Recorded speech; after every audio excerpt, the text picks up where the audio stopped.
Olá, eu sou a professora Francine, de História, do Colégio Santo Antônio. Como estão vocês nesse período de quarentena por conta do Covid-19? Eu espero que estejam bem. Aliás, vocês sabiam que a estratégia de quarentena já foi utilizada outras vezes na história da humanidade? Não desta escala mundial que estamos tendo atualmente, mas a doença chamada de peste bubônica do século XIV foi possivelmente a doença que levou o primeiro registro dessa estratégia de quarentena. A palavra quarentena vem do italiano, 40 giorni, 40 dias. Veneza era uma cidade no litoral da Itália, uma cidade portuária. E o governo, com medo que o surto se espalhasse, decretou que os navios deveriam ficar ancorados 40 dias antes do desembarque de pessoas ou produtos. Apesar dos esforços do governo na época, a higiene precária, a falta de conhecimento da doença, fez com que o surto se espalhasse e a gente teve uma mortalidade de 1/3 da população europeia, mais de 75 milhões de mortos. O Brasil também enfrentou uma doença assustadora no século XIX, a cólera. Enquanto a cólera assolava a Europa, alguns acreditavam que o Brasil não seria acometido dessa doença, devido à saúde do nosso território, do clima do nosso território. No entanto, em 1855, nós tivemos o registro de 2 óbitos no Porto de Belém. No ano seguinte, 1856, as cidades litorâneas já contavam com mais de 200 mil vítimas da doença. O caso mais interessante envolvendo esta doença foi o navio a vapor Carlo Raggio. Este navio saiu da Itália no dia 29 de julho de 1893, com aproximadamente 1.300 italianos que estavam vindo trabalhar no Brasil.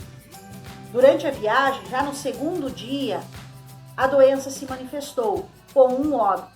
A viagem seguiu e nos 20 dias que tinham ainda pela frente, 109 pessoas acabaram falecendo. Havia no Brasil um decreto de 1889 em que navios infectados não poderiam atracar nos portos.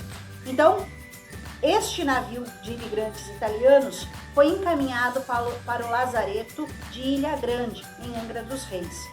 O Lazareto era uma espécie de estação de quarentena, em que os infectados ou possivelmente infectados esperavam um momento ali de passar a doença, de melhorarem ou de constatar a doença. Esse lazareto tinha sido construído em 1886, recente, e ele não tinha capacidade para abrigar essas mais de 1.000 pessoas do navio italiano. Então, a recomendação foi que ele ficasse atracado a 5 quilômetros da nossa costa, da ilha de Angra dos Reis. Essa situação causou um certo pavor no Brasil. E o presidente de então, Floriano Peixoto, emitiu um telegrama dizendo que o navio tinha que sair imediatamente de águas brasileiras. Ele foi abastecido com suprimentos, remédios, carvão e no dia 30 de agosto partiu novamente para a Itália. Algumas pessoas criticaram muito Floriano Peixoto, falando que foi um ato de desumanidade. Outros, no entanto, aplaudiram por preservar a segurança da saúde brasileira. Depois disso, foram impedidos de atracar no Brasil navios da Espanha, Itália, França e outros portos do mar Mediterrâneo. A situação só voltou ao normal no início do século XX. Então, pessoal, percebem como a disciplina de História ajuda a gente a conectar o passado e o presente?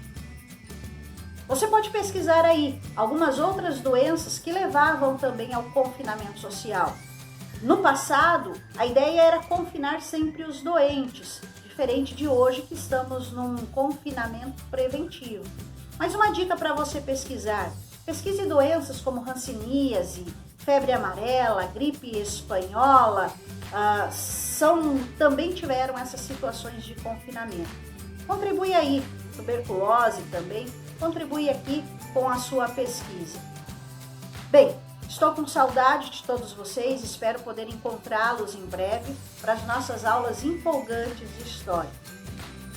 Um beijo, fiquem com Deus e fiquem em casa. Tchau!